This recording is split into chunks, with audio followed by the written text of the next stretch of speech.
friends, this is Grace and welcome to my channel and welcome to layout number 9 in our A to Z series. This is the series where I am focusing on a specific product and that's like my focus for that specific layout. So for this time around, I spun my homemade spinner and it fell on S, and my prompt for that is stencil. I have a lot of stencils, and this layout actually gave me some great time to really go through them. Like I really went through all of my stencils, and I purged a few of them, not a whole lot because I guess I don't have a lot compared to others. Anyways, I want to say I have at least 30, 35, and I was able to purge about like maybe 6 or 7 of them, and I really focused on the ones, keeping the ones that I have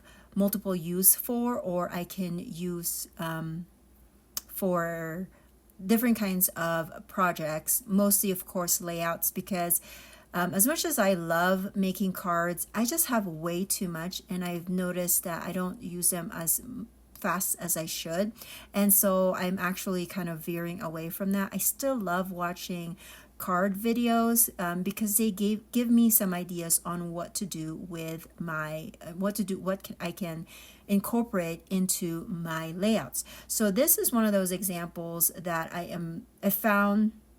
I don't know where I found it, because I watch a few videos at a time, but I had this thought of basically combining 2 different stencil designs into one block of paper.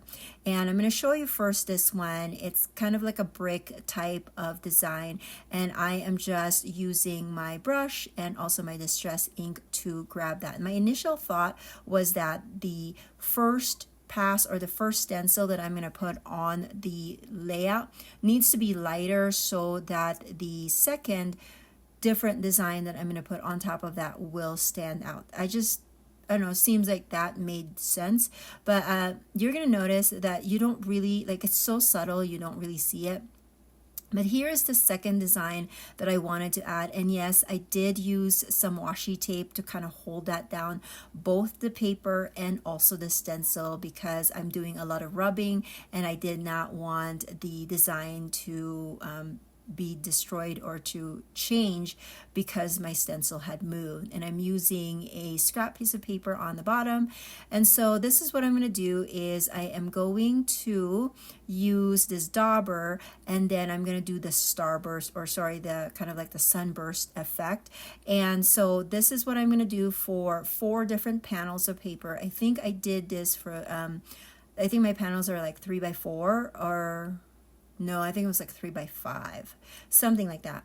But anyways, this is going to be part of my background. And so again, the idea was that I wanted the sunburst to be a little bit darker, so I wanted to go with the light one, but it's very subtle. And there is one panel, I can't remember if it was the text or the stars, but I used like a darker blue, and it actually looked really good against the orangey yellow of the sunburst. So I'm going to have to make a note of that don't be afraid to do darker colors with the bright orange color, because it would still, like, you can still see the difference. So I really like how that looks. And as you can see, now I have my first panel, and I'm just going to repeat that again. I have basically 5 different stencils here that I'm using. I'm using the starburst across the board, and then I used my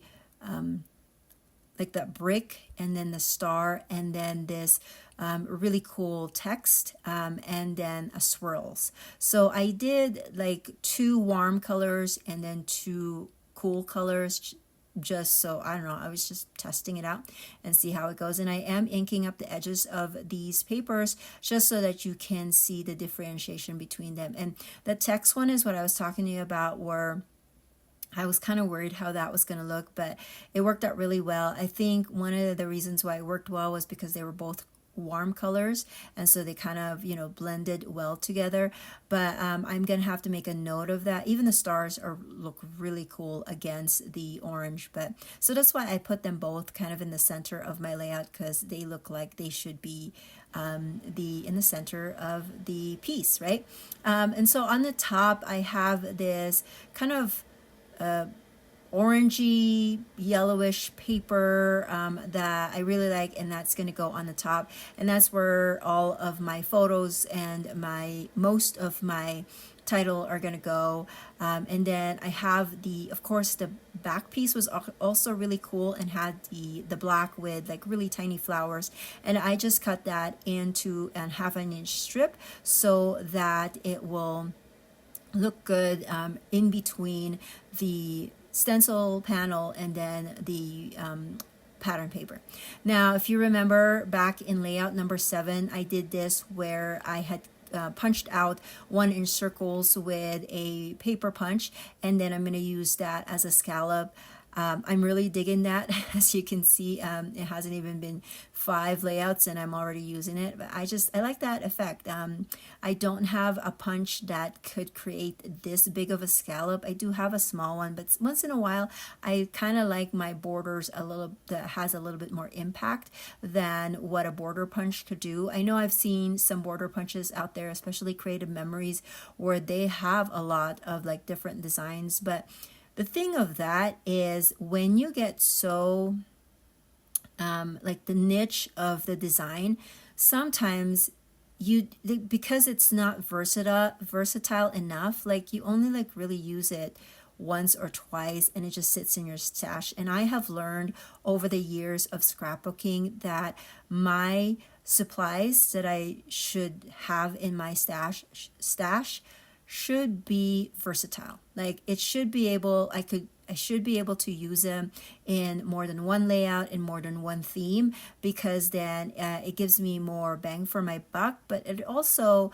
eliminates things that just sits there and takes up real estate when you don't really need to have it. So anyways, that's just my little realization as far as scrapbook supplies. Let me know if you agree with my thoughts, or if you like those very specific products that only, like Christmas trees or trains, like, there's like borders that have trains or things like that, or where else are you going to use it but a train layout or a boy layout? I don't know. I could go on and on and on. Anyways, I have 3 photos for this particular layout. 2 of them are vertical, 1 is horizontal. They are just phone pictures. As you can see, they're not very good quality, but they're phone pictures of me and my husband and my youngest, and we were just at the hotel pool. This was taken in 2022. We did a summer trip to Missouri, and it was Columbus, Missouri. And the reason why we were there was because my daughter, who at that time I believe was in between junior and sophomore year, anyways, she was into wrestling, and we had found out that there was this women's or girls wrestling camp in Missouri. And back then, I'm sure it has changed now, but back then it was the camps for girls were very limited because girls wrestling in high school was just starting. I think it was only like in its 2nd year or 3rd year or something like that. And so we had to go to Missouri because there wasn't very much selection in our home state of Colorado.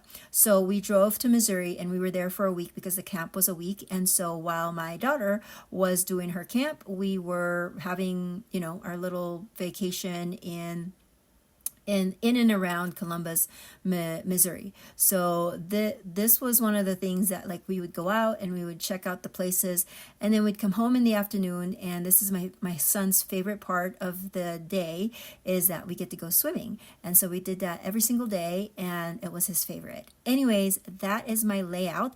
I added a few die cut pieces and my title as well, and added some stars for some fun of it. But I really like how the stencil worked out. Let me know if you like it too, and I'll see you guys in the next video. Bye now.